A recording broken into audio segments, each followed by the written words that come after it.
you ever wondered what happens when we answer a call and never return the same? What does it mean to look into the eyes of something that shouldn't exist?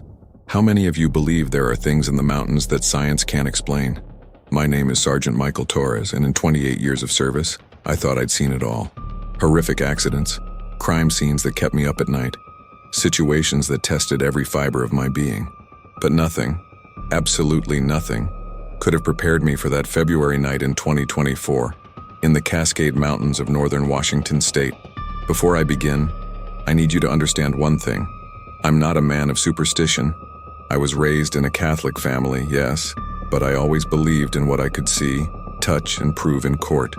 Ghosts, monsters, urban legends, all of this was just talk to scare children or sell cheap books. Until that night. Until the night I met Jake Reynolds. It was a Friday around 11:47 p.m. I remember the exact time because I glanced at the patrol car clock when the call came in. I was on routine patrol with Officer Marcus Webb, a 24-year-old fresh out of the academy, still with that idealistic gleam in his eye. Marcus was a good guy, the son of a pastor, engaged to an elementary school teacher. He had his whole life ahead of him. The call came over the radio, dispatcher Lisa's voice sounding more tense than usual. Unit 7-4, we have an emergency call coming in from a cell phone near Desolation Peak Trail. Male reports lost, injured, says something is chasing him. Coordinates are being sent to GPS. He's terrified, everyone. Marcus looked at me with that expression of someone who wants to prove his worth.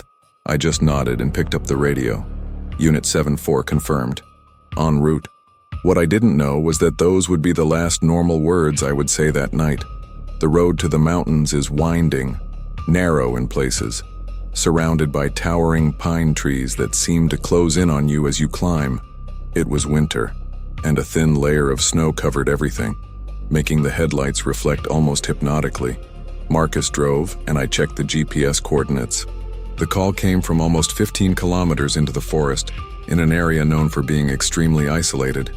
Why would anyone be there at this hour? Marcus asked, breaking the silence. I shrugged. A hunter, maybe, or someone hiking who lost track of time. But something inside me already knew it wasn't that simple. We left the patrol car at the trailhead, where the road ended. From there, we would have to walk. We grabbed our high-powered flashlights, radios, first aid kits, and, just in case, our weapons, already unlocked. Protocol demanded it.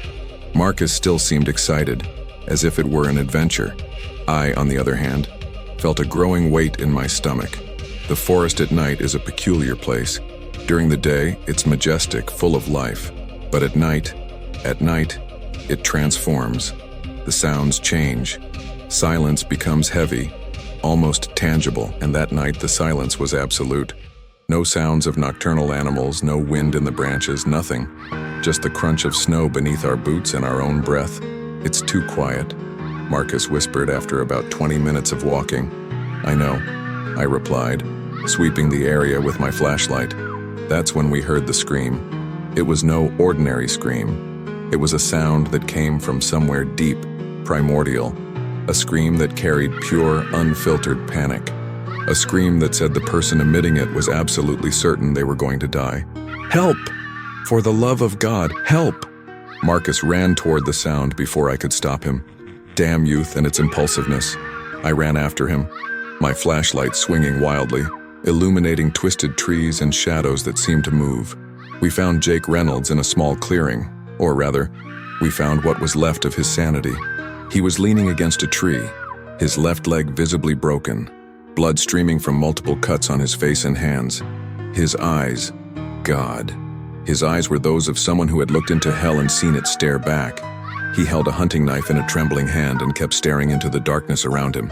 You have to get me out of here, he panted, his words coming in frantic bursts. You have to get me out now. He's coming. He always comes when there's blood. Marcus was already beside him, checking his injuries. Sir, you're safe now. We're police officers. We'll get you out of here, but first I need... You're not listening, Jake yelled, grabbing Marcus by the collar of his uniform with surprising strength for someone in his condition. He's coming. The Wendigo is coming. I felt a chill run down my spine at the word. Wendigo. I knew the legend, of course. I grew up near a Native American reservation, hearing the stories from my elders, but they were just stories. Tales to scare children around the campfire, weren't they? Mr. Reynolds, I tried to use my calmest, most authoritative voice. I need you to calm down. What happened? How did you get hurt? Jake looked at me, and for a moment, he seemed to actually see me. There were 4 of us, he began, his voice now a hoarse whisper. Me, my brother David, and our friends Paul and Tom. We came hunting. We camped 3 days ago near the lake, farther north. Yesterday, the blizzard caught us. We were trapped. We ran out of food. He stopped, swallowing hard, tears starting to stream down his dirty face. Tom was sick, high fever. He started saying strange things.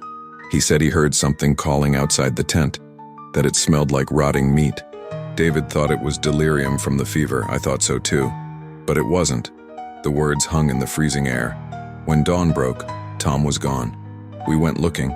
We found tracks, strange tracks, human footprints, but elongated, deformed. And then, we found Tom. Jake began to sob. What was left of him was hanging from a tree, 10 feet off the ground, like someone had ripped pieces off, like someone had eaten it. Marcus went pale. I felt my stomach churn. We ran, Jake continued. We ran aimlessly. Paul fell into a creek and hit his head. When I went to help him, I saw in the trees a figure, tall, skeletal, with horns protruding from its head. Its eyes, they were yellow, glowing, and it smiled at me. It smiled with teeth that weren't human. David dragged me. We left Paul behind. I know we did. God forgive me. But we did. We listened for hours. We heard his screams. And then, silence. David and I got separated last night. I lost him in the darkness. I heard him call my name, but the voice was wrong. Too high-pitched. Too cheerful. It wasn't him. It was that thing using his voice. I broke my leg running away. I fell off a cliff. I thought I was going to die here. But then you arrived. God sent you. He grabbed my arm tightly. When there's blood on the snow, he always comes. We need to get out. Now. I looked at Marcus. He was visibly distraught, but trying to maintain professional composure. I'll call for backup, he said, picking up the radio, and a rescue team. But when he pressed the button, all we heard was static. Tried again. More static. Mountain interference, probably, I said. But my voice didn't sound convincing even to myself. That's when we heard a cross between a whistle and a moan, coming from somewhere in the forest around us.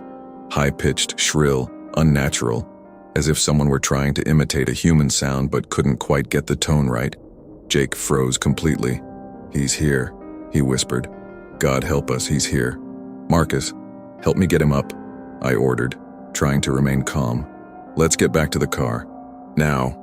We placed Jake between us, each of us cradling one arm over our shoulders. He could barely support his broken leg, so he was practically dead weight. We began moving, our flashlights cutting through the darkness but looking increasingly inadequate against the black expanse of the forest. The sound came again, closer this time, and then footsteps. These weren't normal footsteps. They were heavy, but spaced out, as if something very large were moving among the trees, but trying to be silent. Branches snapped in the distance. Snow was being displaced. Don't look back, Jake pleaded. Never look back. It's what he wants. He feeds on fear. But Marcus, damn his brave young heart, looked. He stopped walking. His flashlight fell from his hand, illuminating the snow at our feet. What is that? His voice was a thread. I didn't want to look. Every instinct in my body screamed at me not to look, but I did. At the edge of my flashlight's light, between the trees, was a figure.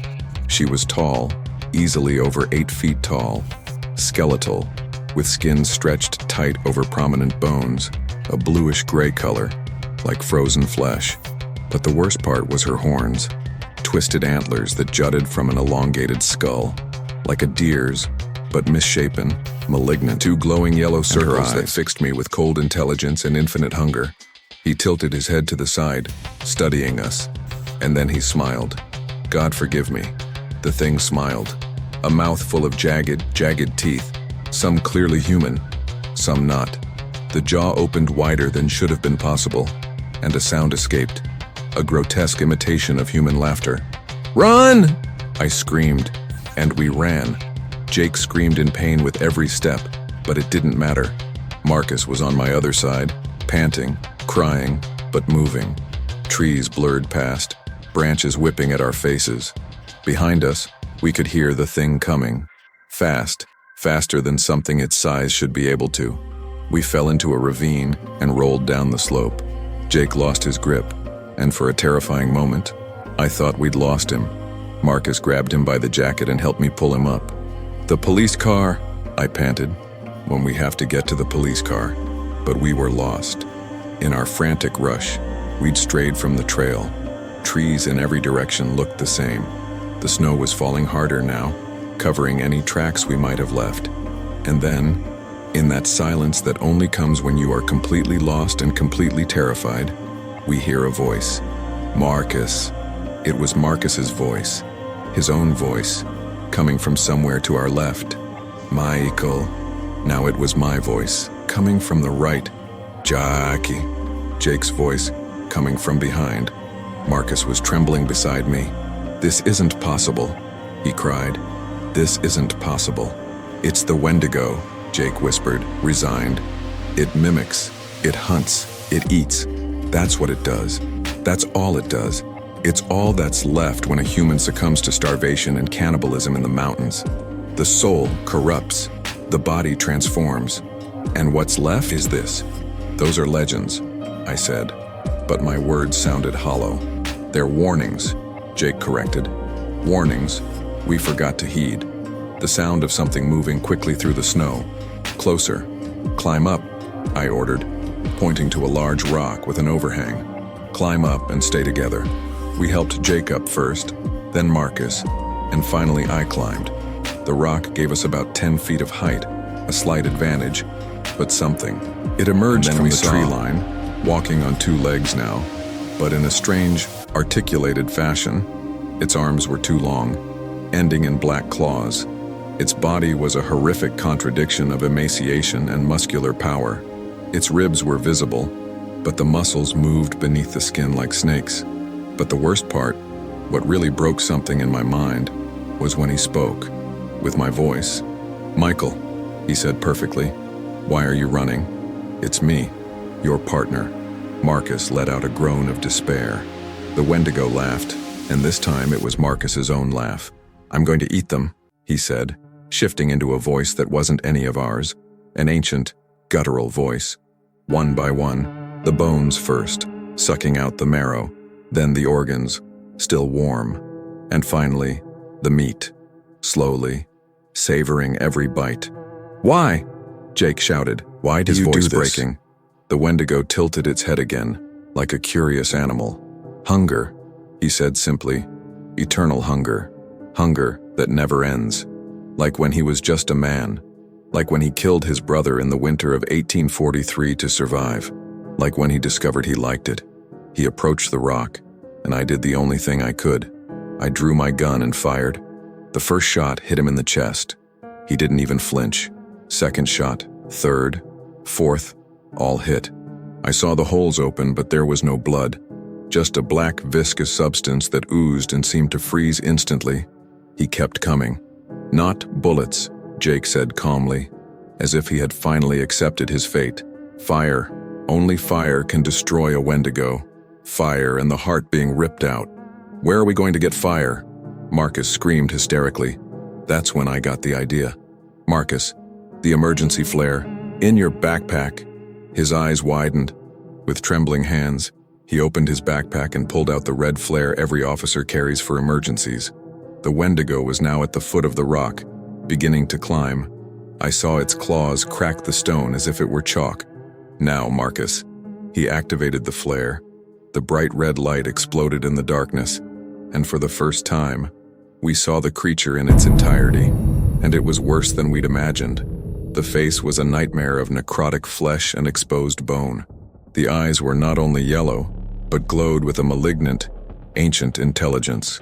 Marcus threw the flare straight at the creature's chest. The effect was immediate. The Wendigo let out a scream that sent snow falling from the surrounding trees. It wasn't a sound of physical pain, but of anger, of frustration. The flare's flames spread unnaturally across its body, as if it were made of something flammable. He fell from the rock, writhing, that horrible scream echoing through the forest. "Run!" I yelled for the second time that night. We jumped off the rock, Jake screaming as we landed. But we didn't stop. We could hear the creature behind us, in agony, but we couldn't tell if it was dying or just delayed. Luck, or perhaps God, was on our side. We found the trail. I recognized a fallen tree I'd seen before. Marcus saw it too. "This way!" he shouted. We ran like we'd never run before. My lungs burned. My legs felt like lead. Jake was unconscious now, just a weight we carried between us. But we didn't stop. And then we saw her, the police car, our beacon of sanity amidst the madness. We practically threw Jake into the back seat. Marcus ran to the driver's side, I to the passenger side. He started the engine with trembling hands and floored the accelerator. The tires spun in the snow for an eternal second before gaining traction. We started moving. That's when I looked in the side mirror, and I saw him, still alive, still coming, chasing after us on all fours now, like an animal, the flames still licking at its body but seeming not to diminish it. "Faster!" I shouted. Marcus was crying, but he floored it.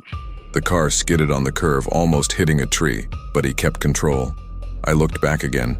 The creature had stopped, in the middle of the road, watching us go. And even from afar, even through the fogged glass and the snow, I could see those yellow eyes, and your smile, as if he knew something we didn't. We drove for 40 minutes until we reached the nearest town. We went straight to the hospital. Jake was rushed into surgery. Marcus and I gave our statements, which I edited, of course. I talked about Jake, about him being injured, about finding him delirious, about him talking about an animal attack. I didn't mention the Wendigo. Who would believe it? A search and rescue team was sent out at dawn to look for the other 3 men. They found Tom within 3 days, or what was left of him, exactly as Jake had described, hanging from a tree, partially devoured. Paul was found a week later in the creek. Cause of death: head trauma and hypothermia. There were bite marks on his body. David was never found. Jake recovered physically. Psychologically, well, he was in a mental institution for 6 months. When he got out, he moved south to Texas, as far away from the mountains as he could. We spoke a few times in the first few months. Then we lost touch. Marcus requested a transfer. He went to a coastal town in California. He said he couldn't stand being near the mountains anymore. He couldn't see trees without remembering. He had to call off the engagement. He couldn't be the man his fiancée deserved after that night. And me, I should have done the same. I should have requested a transfer, early retirement, anything. But I didn't, because I need to know. Every night I look out my apartment window, overlooking the mountains in the distance, and I wonder, is he still there? Is he waiting? Will there be other Jakes, other Toms, other Davids? And the question that really keeps me awake, was he just one? I researched. I read everything I could about indigenous legends, about Wendigos, about cannibalism in the mountains. The stories date back centuries, dozens of accounts, hundreds, and they all say the same thing. Once you look into a Wendigo's eyes, a part of them stays with you, in the back of your mind, whispering, waiting for you to feel hungry. I'm 52 now. A year has passed since that kilos. Not because I'm sick, but because I'm afraid to eat, afraid of being too hungry, afraid that the thing I saw, that smile, those yellow eyes, are waiting for me to weaken. But here's what really haunts me, folks. What makes me tell you this story today? 2 weeks ago, we received another report, a missing person in the Cascade Mountains. Same area, same trail, and yesterday, they found remains. The description is identical to what happened to Tom. So I have to ask you, colleagues, what do we do? How do we fight something that shouldn't exist? How do we protect people from a legend that has become reality? Because here's the truth I've finally accepted. Wendigo wasn't created by legends. The legends were created as a warning against the Wendigo, and we stopped listening to the warnings. The old sergeant pauses, his eyes sweeping the room of officers who listen to him in complete silence. But there's one last thing, something I haven't told anyone. Not Marcus, not the researchers, not Jake. When we were in the car, fleeing, and I looked back for the last time, I saw the creature stop in the middle of the road, and then she transformed. For a brief second, it was no longer a skeletal, horned monster. It was a man, a normal man, in 1800s hunting clothes, and he waved at me. It wasn't a threatening gesture. It was friendly, as if he were saying goodbye to an old acquaintance, because I realized, in that moment, what the Wendigo really is. It's not a monster that hunts humans. It is what is left after humanity is destroyed by hunger and despair. It's what we become when we lose everything that makes us human. And he wasn't hunting me that night. He was inviting me. The legend of the Wendigo. The Wendigo is one of the most terrifying creatures in Native American folklore, originating from the traditions of the Algonquian nations, including the Ojibwe, Saulteaux, Cree, Naskapi, and Innu. Its history spans centuries and carries a meaning much deeper than that of just another folkloric monster. Origin and meaning. According to legend, a Wendigo appears when a human resorts to cannibalism, whether out of extreme necessity during harsh winters, greed, or malice. The belief is that anyone who consumes human flesh has their soul corrupted, transforming them into a creature cursed with eternal hunger. The Wendigo represents self-destruction through greed, the dangers of unbridled greed, the loss of humanity and compassion, the terrors of winter and hunger, the ultimate taboo, cannibalism, physical chi. It is a culture-specific condition in which individuals become obsessed with the fear of becoming cannibals or believe they are transforming into Wendigos. Historical cases include people who, during harsh winters of isolation and starvation, developed an irrational terror that they might consume their own family members, sometimes resulting in violent or suicidal behavior. Traditional methods of destruction. According to legend, a Wendigo cannot be killed by conventional means. Traditional methods include fire, burn the body completely, tearing out and destroying the heart, often described as being made of ice, blessed or sacred weapons melting, as some believe the heart is made of ice. Notice and respect. It's crucial to understand that the Wendigo isn't just a horror story for entertainment. For indigenous peoples, it's a profound moral lesson, a warning against greed, selfishness, and the loss of humanity. It's a reminder that in extreme situations, we must maintain our compassion and humanity, no matter the cost. The story served to teach children about the real dangers of the mountains in winter, but also about the internal dangers, greed, selfishness, the despair that makes us lose our humanity. Final message. If you enjoyed this story and want to explore more legends, mysteries, and psychological horror based on real folklore, be sure to check out our exclusive ebook available in pinned comments. In the ebook, you will find 20 Native American legends explored in depth, historical and cultural analyses of each creature, original horror stories based on each legend, interviews with folklore experts, survival guide for every type of mythological creature, and much more. Link in the pinned comments. Don't miss this opportunity to delve even deeper into the terror that lives in the shadows of our mountains, forests, and human nature itself.